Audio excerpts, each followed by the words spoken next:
You are listening to Revealing Real Estate Podcast, where we dive into getting over your fear of taking risk in real estate and making money while you sleep. I'm Nico Pedizano, your host and real estate guru with over 20 years of experience. It's time to get real. All right, welcome back to Revealing Real Estate. Man, this one is long overdue. We got Adam Akhalwaya from the OP team. Adam has been with me now for about 2 years, I think, we're running on. 2 years. And what we want to talk about today, and I think it's going to be really insightful for young real estate agents that are going to be joining or just entering into the business, is to understand the trials and tribulations that come with being a realtor. What you may see from the outside as you get into the business may not be exactly what you think it is. And I think Adam's going to share some of that insightful insight to how his experience was being a young realtor starting within the business, so that maybe some realtors that are out there in the industry right now could relate. Adam, how are you? Thanks for coming on the show today. I'm good. Thank you for having me. I think this is third time we've been able to connect like this, and it's always good sharing the experience. I like, tracking the journey and being able to see where we started and where we've gotten to now in just a short period of time. So it's been really good, and I'm excited to share it.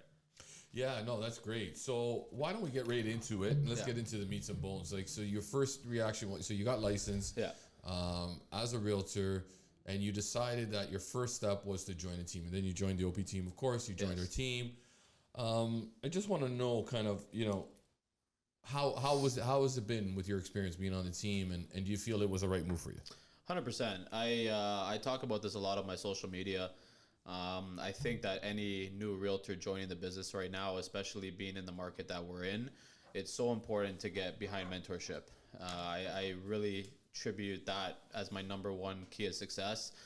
Yes, it is a lot of work that I do as well. And, it's a lot about showing up and doing the work on the weekends and, always being in touch with your clients. But I think that joining the team, getting behind someone like yourself and the other experienced realtors on the team as well, was 100% the best move for me. And I would really, really strongly recommend it to any new realtor joining the business.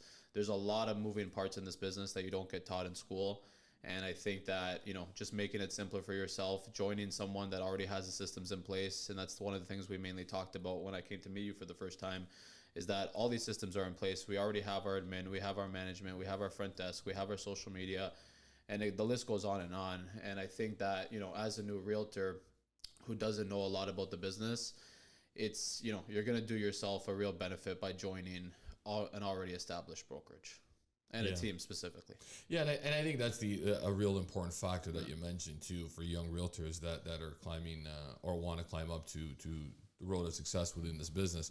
I always truly believe that you can build a brand within a brand too as well. And I think the movement of teams has grown significantly. Where it may surprise people in the future, that it will surpass the solo agent or solo agents wanting to be within the team, because I'm sure you can see the way all the moving parts that happen on a daily basis here within the team itself.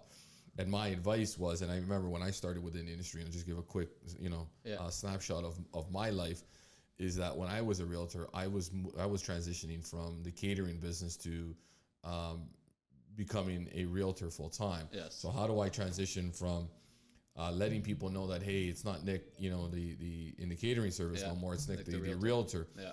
And I started working on really early on was creating a brand and creating, getting myself and my name out there within the market and just to become recognized within the community. And then eventually people started to realize, hey, I see your bus stop ad. I see you in the magazine. At the time, magazines were big. Yeah. Magazines are not there anymore. Not as much anymore. Yeah. But I think print is becoming obsolete at this point in time. Yeah. We removed all our marketing campaigns from print, but that's a whole other topic on its own.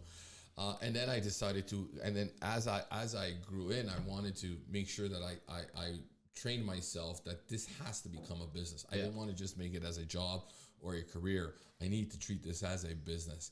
So how do I continue developing that? Yeah. And I mean, we talk about this a lot of times in our team meetings.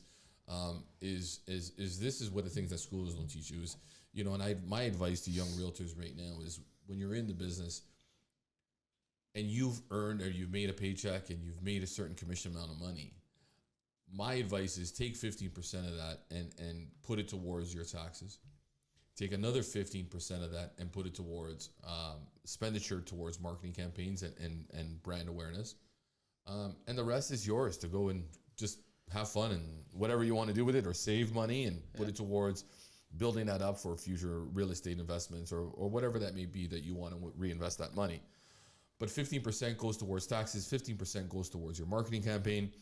And that was the way I grew my marketing. So once I had this pool of marketing where I have a budget now every single year. So if I made $100,000 within that year, next year I had a $15,000 budget.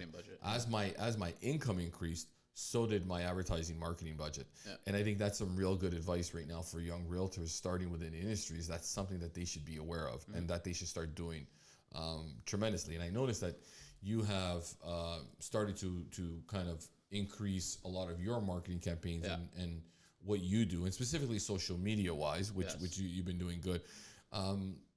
Is that a difficult thing to get motivated on? Is that a struggle with you right now? I think it's always a little bit of a struggle to get on camera. We posted one of our blooper reels the other day, and like it's not always one take, and sometimes you do feel a little uncomfortable getting on camera, but I just think it's so important to get out there in the community, especially right now. Social media has the power to really send you viral, and you want to be recognized for the right things as well. You don't want to be acting I don't want to say like a clown on social media either, and people don't take you seriously, but you still want to show both sides. So you want to show, yes, you're transacting. Yes, this is what you can do for a client, but you also want to show that you're still a real person too. It's not always only business. But yeah, we have increased the social media significantly. Like, I do spend money on social media as well. And I think it's important as we've continued to do more deals, I've continued to put that money aside to make sure that, that money goes into our marketing. So yeah, we'll send the flyers here and there, but again, I think the real power right now is digital, because everyone's always scrolling on social media and getting in front of as many eyes as possible. And the good thing about it is you can really target your audience too on social media. So you can, figure out, you can target it to real estate, you can target it to a specific area. And that really helps too with getting in front of the right people. If 10,000 people are seeing your video that have nothing to do with real estate and they're never gonna, even look to transact, it doesn't really make a difference. I'd rather 2,000 or 3,000 people see it who are actually actively looking in the real estate market, and you might come across their page. So I think that's a lot more important. Yeah, and I think so, and I think it creates conversation, right? Yeah. So a lot of times now that we've grown our social media campaigns, and one of the reasons why we do this podcast and we're constantly out there promoting ourselves and showcasing our homes. A lot of times when people see me, the first thing is, "Oh my God, Nick, I see your podcast. I love it. You're doing a great job," so forth. Oh, and the number one question I always get is, "Well, how's the real estate market?" Right? And I love that question, because now we just open up some dialogue where, hey, the real estate market's good. What are you doing? Are you transacting? You looking to buy or sell in the near future? So now we just open up a conversation for it, right? And I think that's what advertising does create. And then becoming a household name or recognized within a community is very essential. And I think that's what really created my success within the business. And that's what I try to kind of mentor and coach you guys to really want to start doing early on within your business. Because, at the end of the day, I think that's what being involved in a team is. And that's what really creates structure and systems within your business to help you through the process. What was your first deal like as a young agent? Where did you get your first deal? Our first deal came from probably my favorite way of getting business right now, through for sale by owners.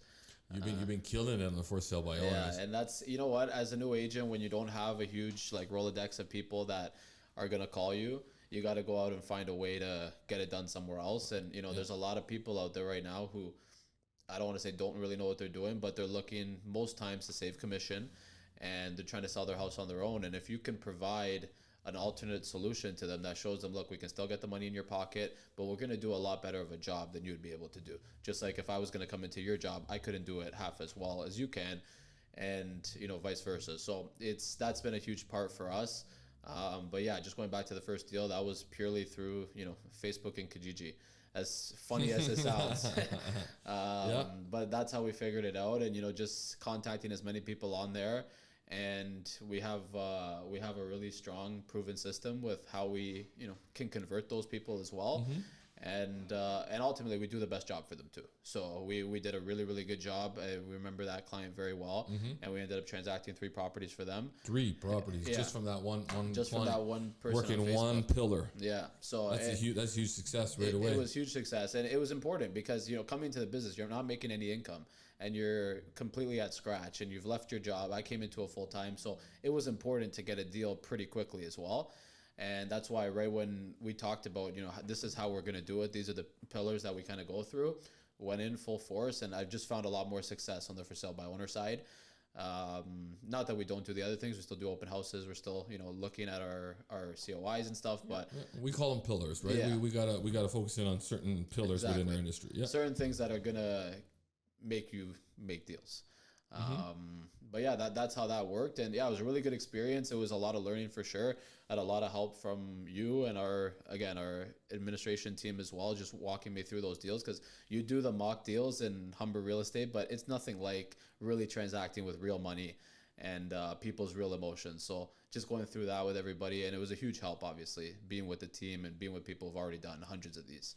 Yeah, I think it helps you on the expansion of growing quicker, and I think that you evolve a lot quicker than you trying to figure this out on your own, or young real estate agents coming out into the industry and not having any idea what to do. Yeah, and it was like that for me when I started out, and I had really no understanding of what real estate was really like until I really got in 2 years, 3 years within the business.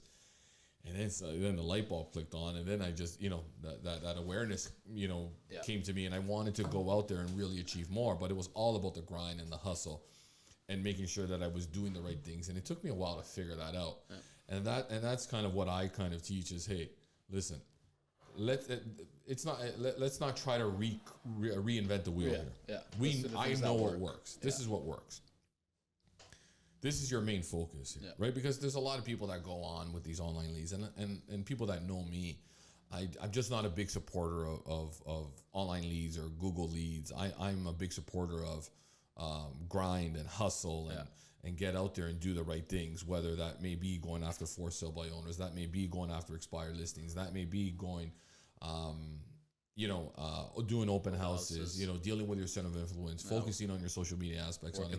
These are the things that we need to be doing as realtors. And this is what I want young real estate agents to really understand is that I got licensed back in 2004.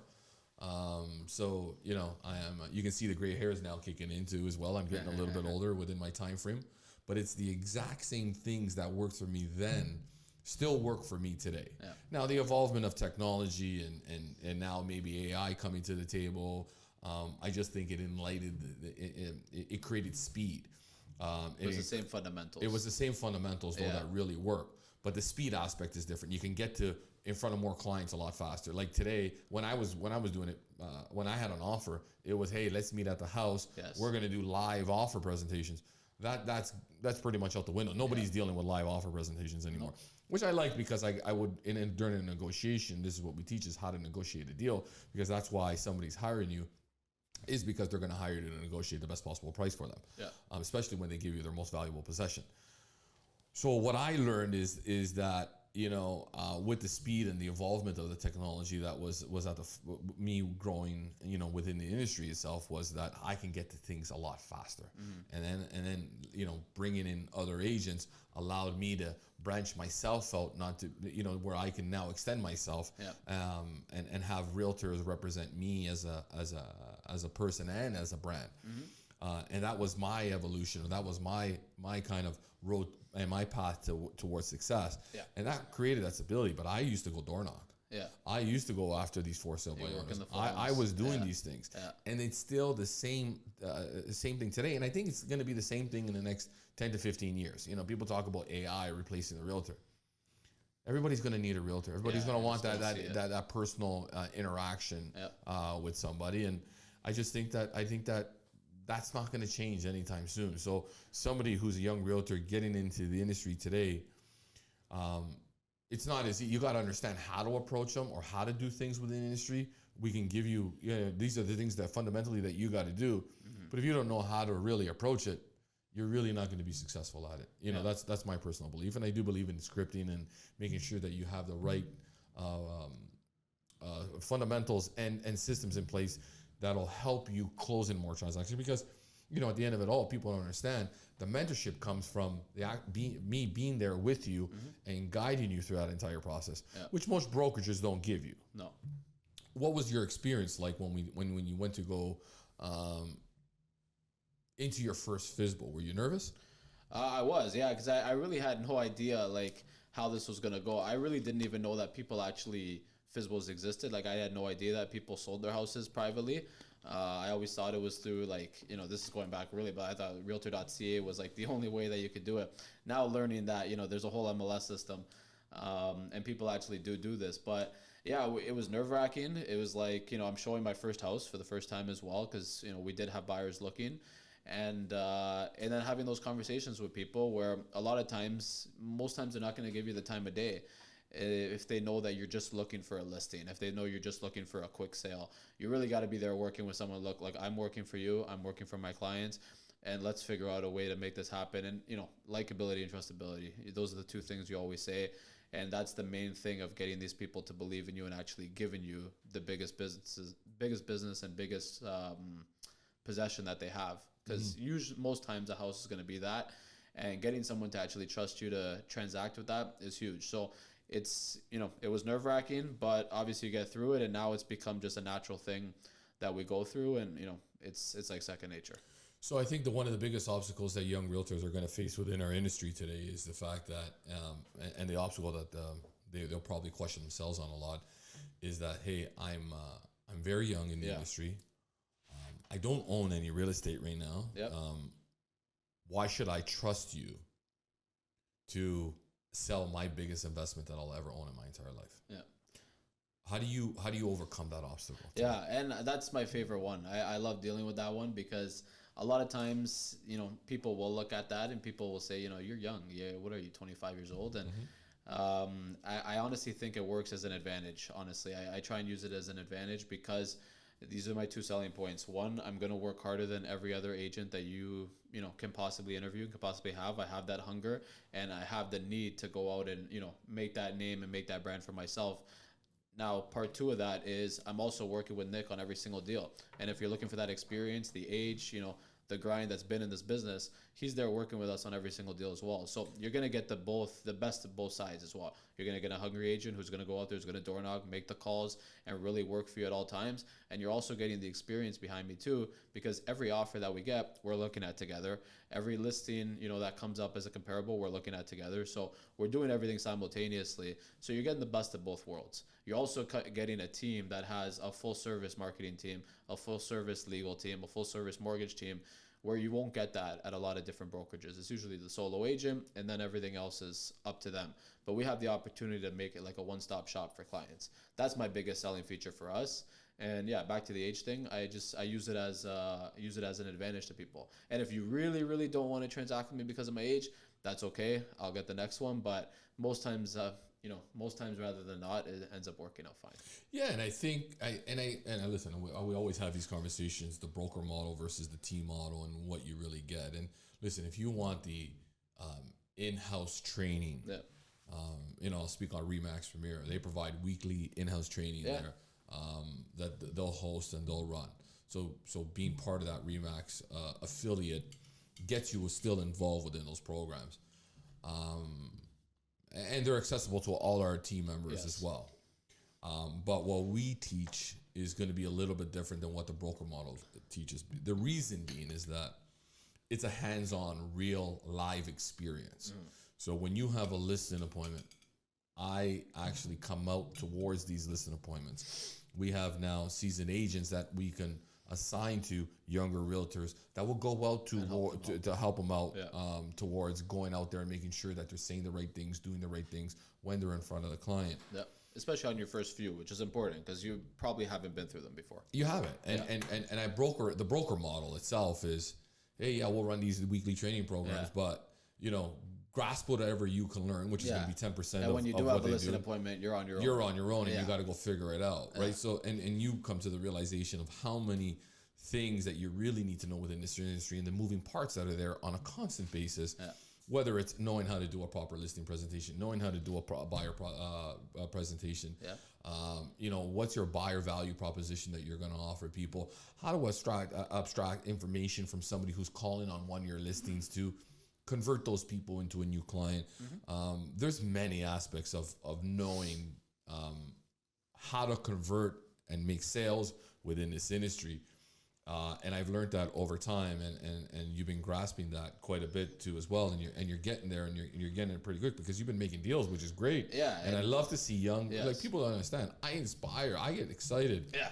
When I see my fellow realtors, my colleagues within my office, actually producing. It is probably one of my biggest passions today. Yeah.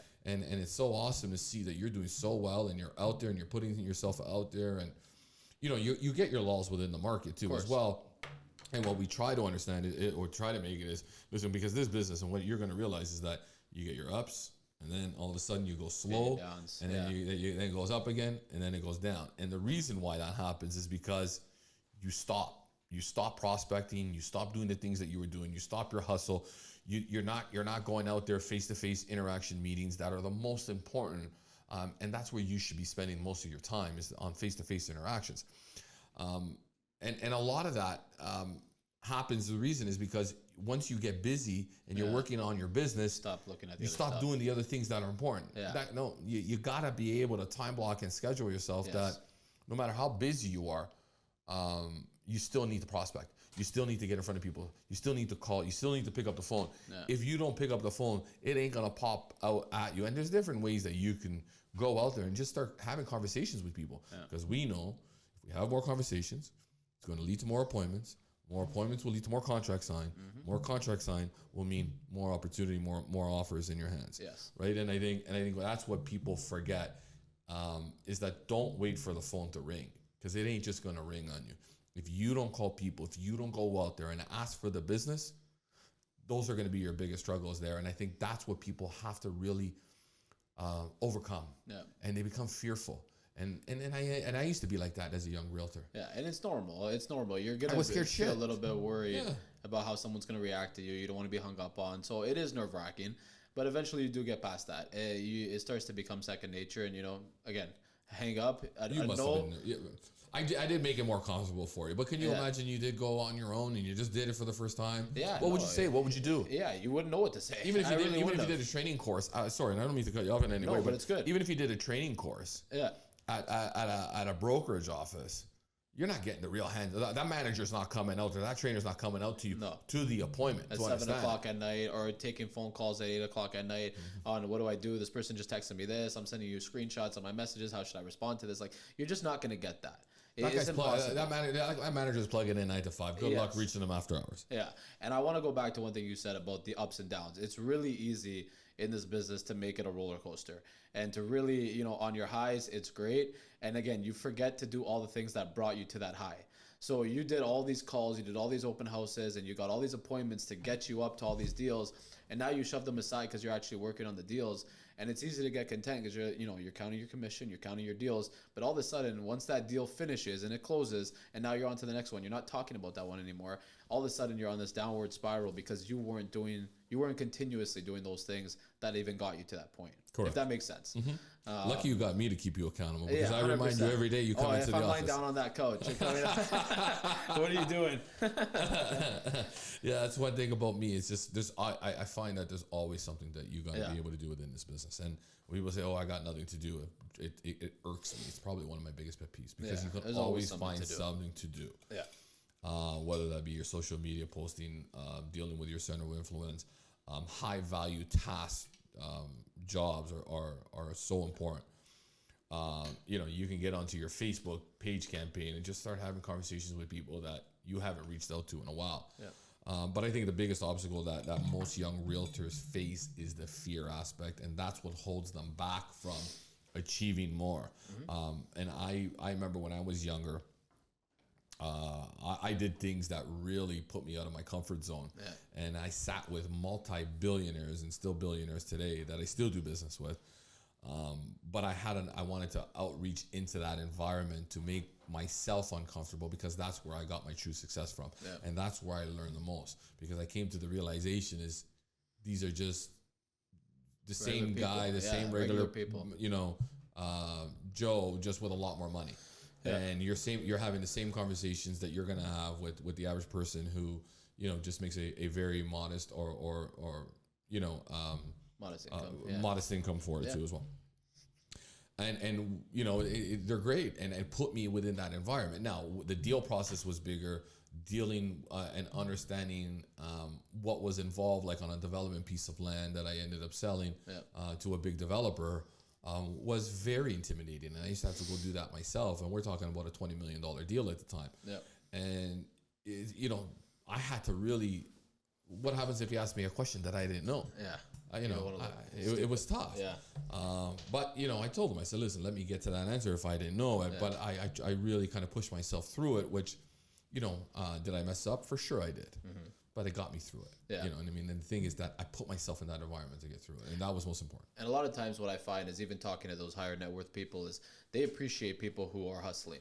They appreciate the people who are out there making something happen, and are a lot likely to, I think, give you a chance when they see that you're hustling and not just, kind of expecting it to come to you. When you're going out and you're door knocking in, shitty weather, when you're doing stuff that a lot of people aren't doing, I find that those people, especially business people who have been through that grind, appreciate it a lot more and a lot likely to give you that chance.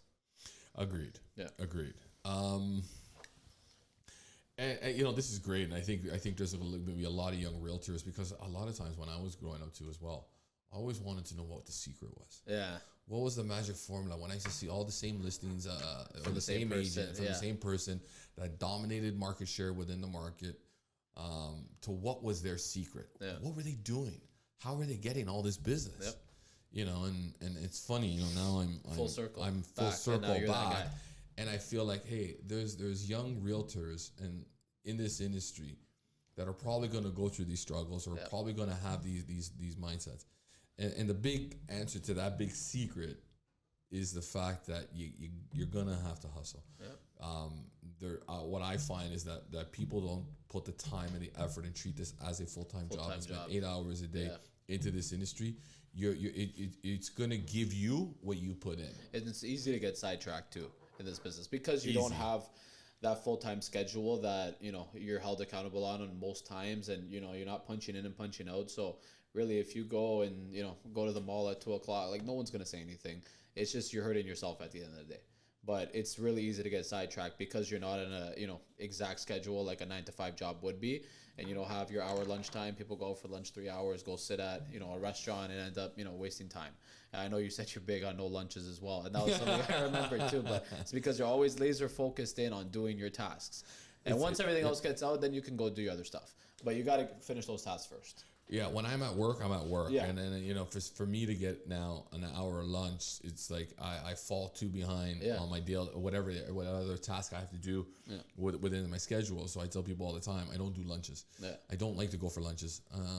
So unless it's really slow, or I don't have much that's going on within that day.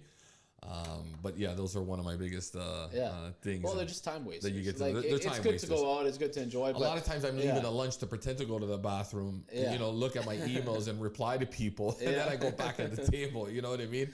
I know. So what's the point of going for lunch if you're not going to enjoy the lunch? And we were talking about golfing too. You're golfing, but you're still answering all your calls. You're still answering all your emails. You're hitting shots with a guy on speaker in the cart. Like, it's a whole. I was telling you that story yesterday. It doesn't stop, right? It doesn't stop. That's why I like to golf on the weekends. It's a lot slower and a lot less calls coming in. But when you're during the week and you got offers to say, and these people want to know what's going on with their houses, what do you do? It's part of the job, and this is what I've taken on, and we're going to flourish from it. But again, that you can see the hard work and the effort that goes into my daily schedule every day.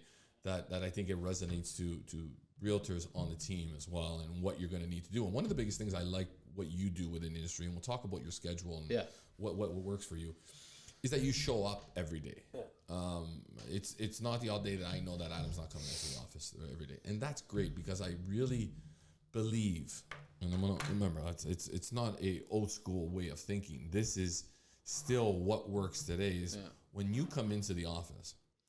What was the first thing I said to you today? Before anything we talked about what we're going to do on this podcast today, what was the first thing I said to you today? Yeah. Did you see the new house that came on the market for our buyers? Did you see the new house that came out on the market for our buyers? Yeah. if you didn't come into the office today, by the time I get to making that call to you, Yeah. is going to be probably by late afternoon Yep. because I got so many other things where maybe that's an opportunity that's going to be missed for your buyer that you're looking for, because I know you have a buyer that's looking within an area, Yeah. which just came out. A power sale just came out on the market today, and I think it's a great deal on the market. That's what happens within an office. Yeah. We bounce things off each other. Hey, I got this new listing coming out on the market. Hey, do you got a buyer for this deal? Hey, I got this new piece of land. Do you know anybody that's going to work for this particular Those property? conversations that wouldn't have taken place if you're not here. Correct. Yeah, I 100%. I remember that's one of the first things you said to me too, and I was fully prepared because I came from that type of job where I was going in every day, where I was getting sick of that. But that's a different story. But I knew that to be successful, I want to be around people every single day. It can get really lonely when you're doing this all by yourself. I don't believe in working from home because way too many distractions. You start going to sit on the couch, you watch TV, like it just becomes a waste of a day. I think you got to show up in the office every day. And if you want to leave at 3-4 o'clock and go do something else, that's fine. You're working on the weekend, but at least show up consistently every day, and you're always going to be around stuff that's going on. I even like hearing your phone calls too. Like, not that I'm being nosy, but I can hear sometimes when you're negotiating an offer, and I just like picking up things as well, and that I wouldn't have picked up if I wasn't here. You know what I mean? Right, because those conversations, those real life conversations, they take place here in the office, and that's why I know what's happening. I know you guys are listening, but that's okay. I don't mind it because that's what's. And people don't understand. It's not conventional. The style of how people have their weekly trainings, and we do that stuff. Yeah. But we're talking about the real meats and bones in our meetings, and when they do happen. But for us, it's training every day. It's training every day. If I pick up one thing that you said on the phone, I consider that a win for that day. Because I can't say how many times I've said this before, and Citra says this all the time, is like, you sound like a mini Nick. But it's because I listen to you, listen to what you're saying. It makes a lot of sense. And that dialogue is what I want to take on to my clients, because that's, I think, a proper way of talking. Yep. So my dialogue has 100% shifted. You've probably been able to recognize this as well. From when I first started to now, I'm a lot more confident when I speak. I can speak because I know what I'm actually doing now, and I have that experience behind me. But again, it comes from listening to you and listening to people in the office actually talk on the phone and just pick up little things from everybody. And I find it helps a lot. So I wish I had that. Yeah. It's a huge difference maker. I would have progressed a lot quicker. It's a fast track for sure. It's a fast track. Yeah. But what happened was when I was growing up in the industry, those teams didn't exist. Yeah.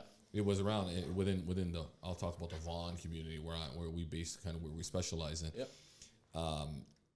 I was probably one of the first pioneers to actually create a team and to really start a team itself.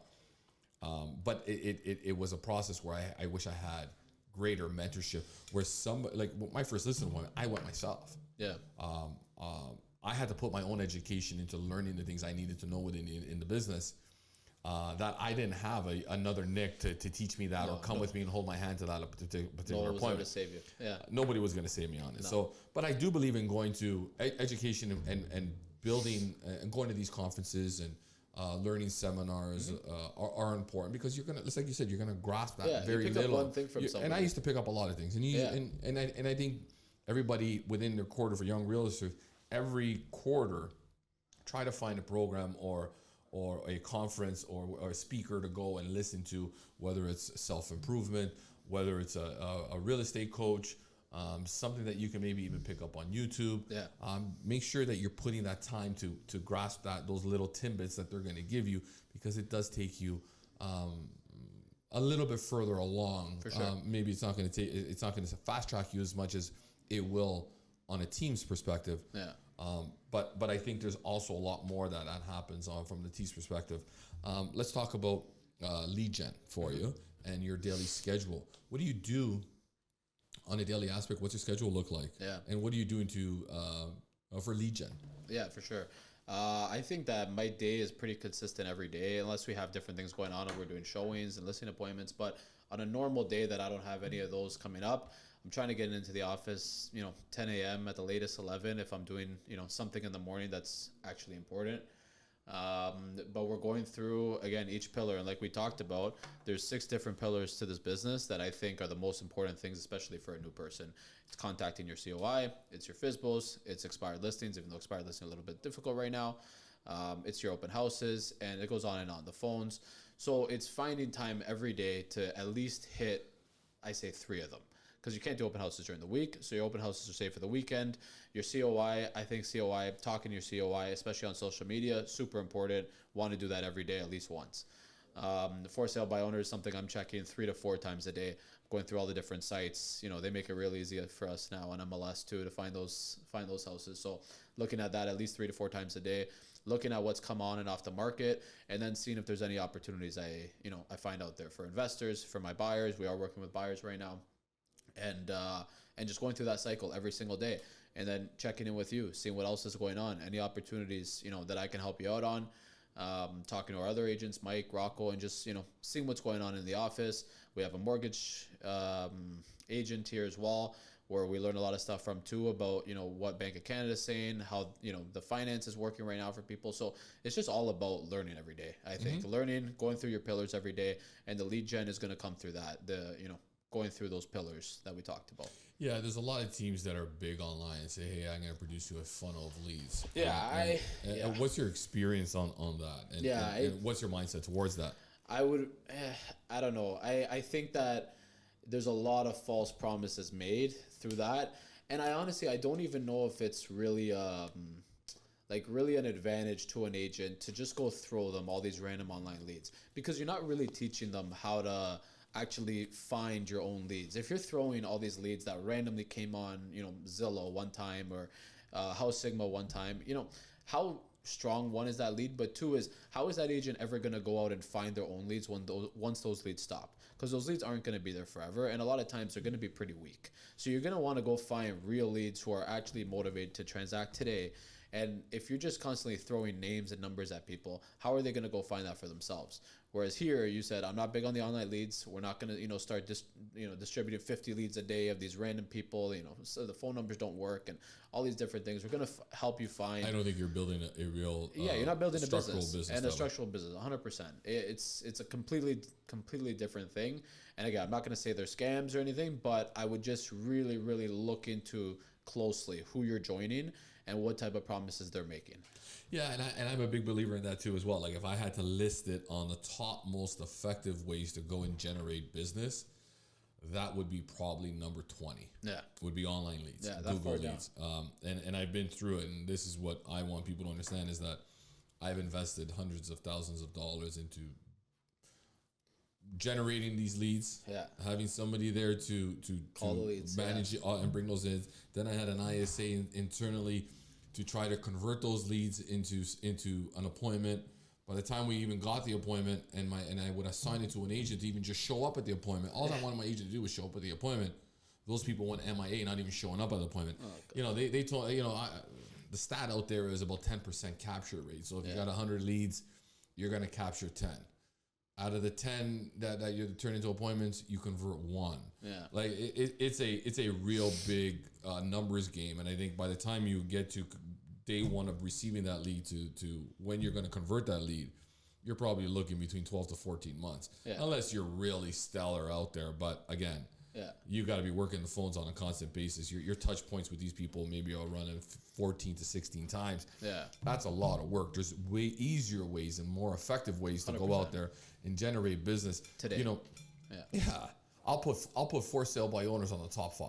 Yeah. Where you got people out there waving the white flag right now at you, telling you, "Hey, I'm here. I want to sell my house, and I'm not working with a real estate agent or signed up with anybody." How much easier does it get? Yeah. How much easier does it get than that? Yeah. What are you looking for? Yeah. Those are the best quality leads. 100%. You know what I mean? We like there's so much things that we can start sharing with people, but sure, yeah. I think there's another show for that one. Yeah. We talked about your daily routine too as well. Let's talk about what's one thing that you wish you knew earlier on that is now something that you feel would have put you a little bit further ahead. Yeah, very easy. I think that learning that it's okay to say no to some business as well. That's we talked about that a few times. We talked about that a few times, and I will say 100% as a young agent, as a new agent, any business that comes your way seems great, and you're super excited when someone says, "Yeah, I'll list my house with you." for $500,000. Oh, you're doing somersaults. You're doing somersaults. For Somebody 500 says, "Oh, I grand want over this." the market value. But I'm just excited. I got the listing. My name's on a listing. My sign, like our signs there. I get to do open houses at my own listing. Like I'm so pumped about this listing. A lot of times it's going to be a waste of money. And if you're really not, especially in today's market, this isn't the market where things are flying off the shelf, and you really got to be honed in on price, as we've seen with our own listings.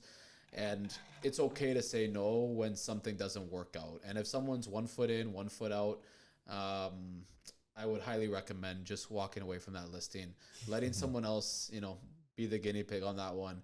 Is invest their money, and eventually, once they are serious, they're gonna appreciate the person who was truthful to them about the price. There are times where, we take on something maybe a little bit that we think is overpriced, but it's something to work on and something that might, come down to where we think it's gonna be. But it's okay to say no. Yeah, and I think you got to look at the motivating factor of a seller, right? People ask me all the time, would you take on an overpriced listing? Yes, but I got to know the motivation of that seller. Yeah. Is this seller really motivated to sell? Because if he's not, and he's like, well, if I sell it this year, that's good. If we don't get the right number, I'll look to maybe try to resell within the springtime. Yeah. I don't think that's my type of seller. Yeah. I want somebody that's going to be, we're not here to list houses. We're here to sell houses. And I think that's what really drives our success, because young realtors have to understand there's a model in our business, and there's a saying, you list, you last. Yeah. And it's a true thing. And I don't care what market you're in. You could be in a buyer's market or you can be in a seller's market. Yeah. Take it from me. If you list houses, you're going to last within this business. I've always focused in on any prospecting campaigns that I've done, was focused in on getting sellers to list with me. Mm-hmm. Why? You put for sale signs on those front lawns, which are huge. Yep. You're generating buyer leads from those. On one listing, I would be able to convert 2 to 3. Yeah. Right? I remember in 1 month, and I'll tell you this much, and the way I was going to get listings was through a strategy going to for sale by owners. And there was different ways that I would be able to go out there, and we teach these things to you guys. Yeah. I ended up listing 9 out of 10 for sale by owners in 1 month. That's a record. Wow. And this was a process that I was working on. Yeah. Can you imagine having 9 for sale signs on those front lawns? Yeah. And then you put solds on all those for sale signs, and those for sale signs turn over into solds. Mm-hmm. And now you're able to prospect based on the solds that you just did, where you're either going to make door knocking campaigns on just solds or just listeds, and you're going to be able to farm an area where you can become the area specialist for it. Oh my God, it's genius. It's simple, right? So, and that's what I think are real tangible leads that sell, real good opportunity leads. For sure. And that's what I want young realtors to understand, is that build your business around that too as well, right? Yeah, 100%. I couldn't agree more with that. But I would say number one thing for new agents to learn is that it's okay. Sometimes the deal is not okay for you, and it's okay to walk away from something. Yeah, I agree, and it's okay to say no, because there's certain people that you don't want to work with that are just going to be not the right fit for you. Yeah, they're going to make, and they're going to be time wasters too as well, where you could be doing a whole bunch of different other things that are going to be able to bring in way more business than actually is there. 100%. Final takeaway. Yep. Is there anything that you would do differently right now that you think you would have changed today? Honestly, thinking back to everything we've done, probably just that. I'd say probably just, focusing a little more on where I put my time. Putting my time into someone who's really not that serious. And again, it seems great right away. Someone seems interested in doing something, but if it's just going to take you away from a lot of the tasks that you need to be doing today, it's okay to put a little bit of time into somebody, but you can't put all of your time into one person. You have to be able to manage your time properly. I would probably say time management would be the only thing I would do a little bit differently, and focusing a little more on where I'm putting my time and who I'm really putting my time into.